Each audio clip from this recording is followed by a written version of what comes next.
Game Master, another tutorial game. Ito yung Top Spin 2K25 tennis. Kasi nga viral si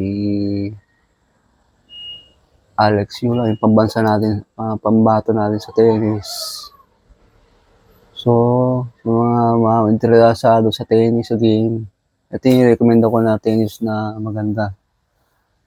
Top Spin 2K25. Pero meron tayong dalawang pang na game na maganda rin naman, yung AO Tennis, saka yung Match Point. Maganda rin yung game niya. Pero ito yung recommend na kung gusto nyo maglaro ng tennis sa PC nyo. Ito yung tutulong ko sa inyo ng game.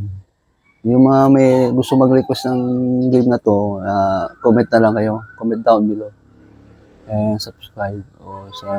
Umpisa na natin. So, bago na tayo mag-ready install natin, kailangan i-check natin yung mga background natin ng PC natin kung may mga nakabukas pa na program. So, meron tayo dito 48 GB space dito sa letter D. So, yung top spin na game is siya, hypervisor siya. Kaya hindi natin pwede ilagay doon sa C kung saan naka-install yung OS natin Windows. Recommend ko talaga na pagka-hypervisor yung game na install nyo, dito kayo sa may hiwalay na partition yung wala sa OS. Dito siya. So, at least meron kang 29 GB space install yung Top Spin tennis. Okay. Sana meron tayo dito. Meron tayong space na kasi nag-delete ako isang files eh. Yung undisputed, nidelete ko na. Sana natin ito.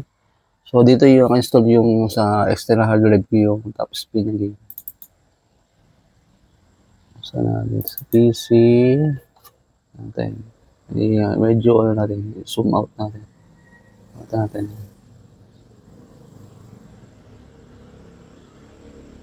Okay. So, ito. Hanapin yung Top Spin.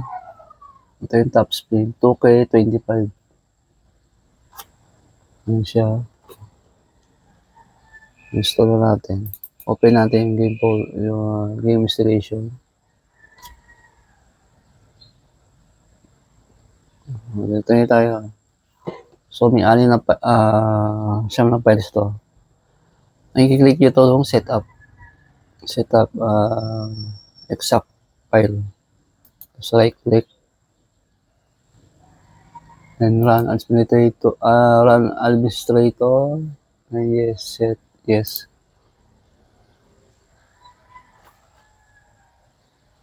Language, English. Ito siya. Top Spin 2K25. Meron siyang background music, kaya paano yung music. Pero lagi natin inala natin volume. Yan. So, right click, next. Next. Tingnan natin yung details pa. Scroll down natin. So, nirelease siya noong April 26, 2024. 28 GB at least, 29 GB space nyo sa hard drive o SD. Yan, 29.3 GB. At least 2 GB free RAM. Virtual required for installation of this repack. Umabutin siya ng 4 to 50 minutes ang installation. Depende sa PC specs nyo. Right click natin. Mabilis lang siya. Kasi mababa lang siya. 29 GB. So, yan. Kasi hypervisor to, i-install natin sa may kabilang hard drive. Yung hindi naka-install yung OS natin. Sa D. Games. Yan, Top Spin. Madali lang naman siya. Yan. Next. So, na-check na natin kung saan mapupunta yung game natin installation. Kahit hindi, kung updated pa yung DirectX nyo, kahit hindi nyo na, kung naka-offline naman kayo, mas mga recommend ko na itanggal natin internet before installation. So, disconnect natin yung wifi o internet lang. So, wala tayong internet. Tapos check natin yung antivirus kung naka-on. Naka-on pa. Muna natin to para sigurado tayo. Kailangan guys, wala po nang install kayo ng game, PC game. Kailangan off tong real time protection natin. Kahit yan lang, off mo yan. So, ready na tayo. Kung hindi kayo sigurado sa PC o kung hindi updated, check nyo ito yung update DirectX. Check nyo yan. So, akin hindi ko na kailangan kasi updated naman ito.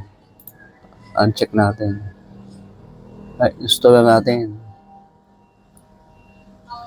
Sa D.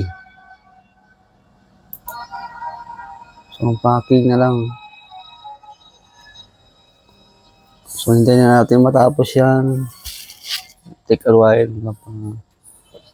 Magkape muna tayo habang naghihintay.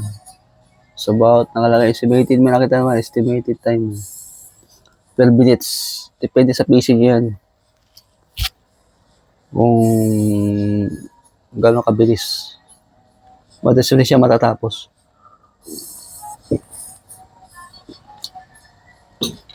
So, fast forward na lang natin dito. Standby.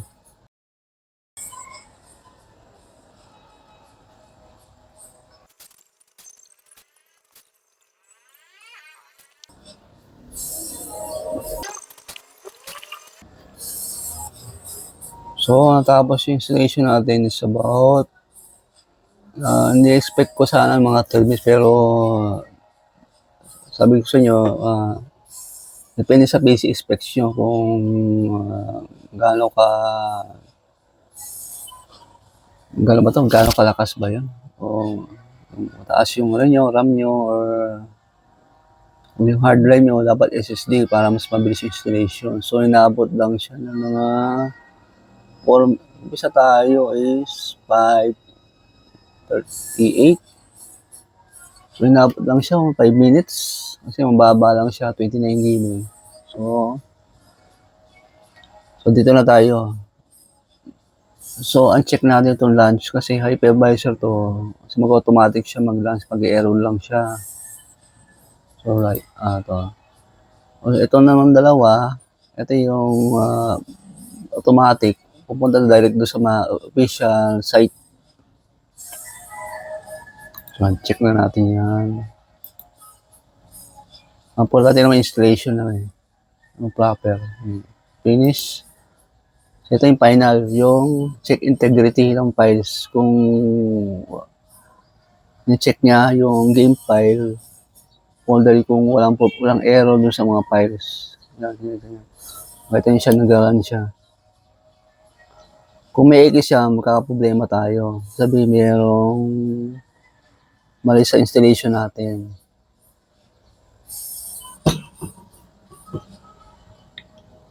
Ang possible mangyari yan pagka may error na mayroong mga bad files, sabihin, baka na-disconnect yung natin. Hard drive, ganun.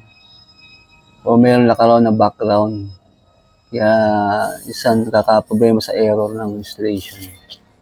So, mabilis lang siya yung checking integrity files. Hindi ko wala naman naging problema.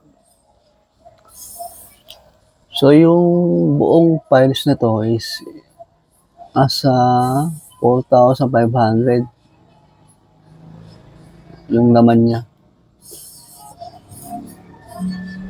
Natin matapos. Wala ba yatang sa minuto yan, check integrity or mabilis lang siya sa minuto lang. Ganun lang.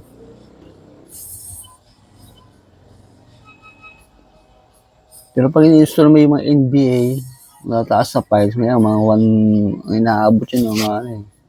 Kung 100 GB yung capacity ng game, inaabot siya ng 1 oras mahigit. Kung SSD naman gamit mo, wala pa siguro 1 oras. Mga 1 oras din. Gano'n lang kabilis. Pero kung HDD ang gamit mo, nako, abutin ka ng siyam-siyam. Kailangan mo talaga mag-upgrade ng hard drive. SSD talaga. Lang mabilis. Saka yung RAM, kailangan at least 16 GB RAM. So, natapos na 4,300. Malapit na. So, hindi natin pwedeng i-run dito. Ito muna yung part 1. So, natin part 2 yung pag-game test. So, okay, all files is check. Walang X tayo. Walang bad files.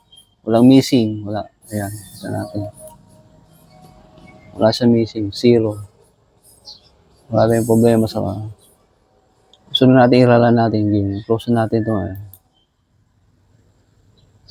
So, next na yun sa continue na natin sa part 2 yung game test ng top spin.